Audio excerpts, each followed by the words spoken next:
Hey guys, what's up? What's up? This video is going to be about how you can feel more worthy and some tools or tips to feel that value from within you. Oftentimes we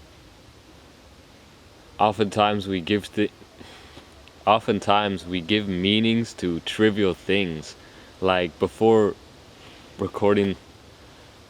Oftentimes we give meaning to trivial things, like just before this video I wasn't gonna shave because the little facial hair that I do have I attribute to being more masculine.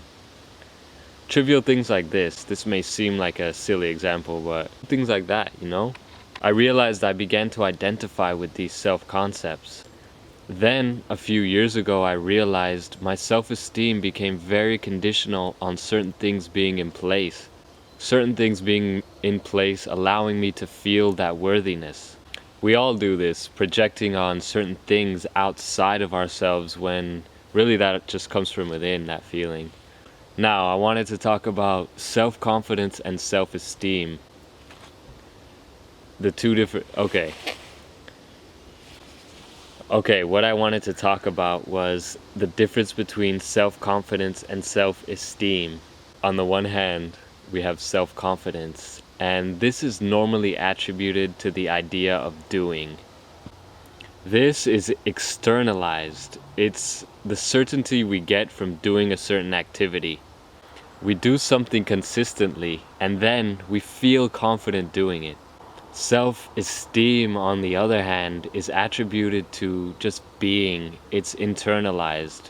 It's part of who we are. Self-esteem is just part of your identity. As people, we must separate what we are doing, as people, we must separate what we are doing from who we are being. The example of a toddler, for it walks around with high self-esteem, because at such a young age, they haven't been conditioned out of it yet, so they just exude it naturally. Say that same kid goes to school and gets a bad grade. Maybe because of this, their parents get angry at them for that, and then this kid starts to externalize that feeling of self-worthiness in order to seek validation from this authoritative figure, this parent. This authoritative figure.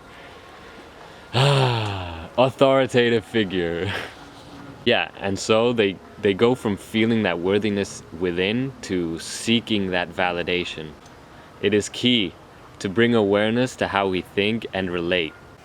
Let go of all the let go of all the circumstances and things that we do. Let go of all those circumstances and let go of all those things that we do. We are valuable just by being ourselves.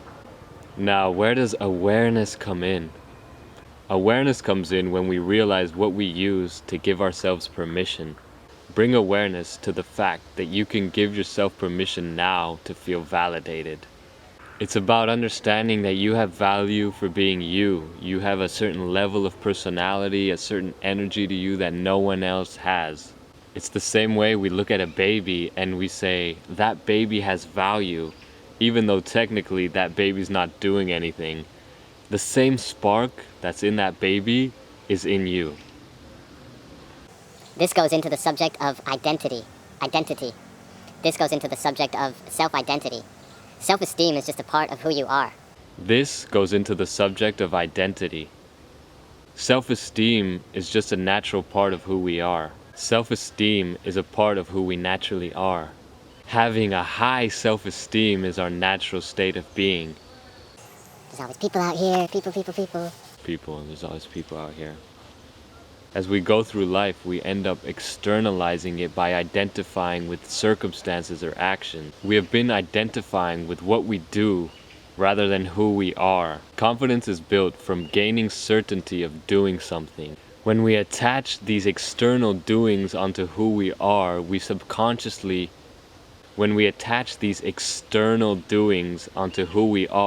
subconsciously our self-esteem becomes conditional. We let these external gains give us permission to feel a certain way. This causes us to go on a roller coaster ride. When we're making the money we want to make, we give ourselves permission to feel confident. When we're dating the person we want to date, we give ourselves permission to feel confident and gorgeous. But the moment any of those circumstances begin to change, our self-esteem begins to diminish because we are attributing it to these external circumstances. But the moment any of these circumstances begin to change, our self-esteem diminishes because we are attributing our value on these external things. But the moment any of these circumstances begin to change, our self-esteem diminishes because we are attributing our value based on what we are doing. We must separate what we are doing from who we are.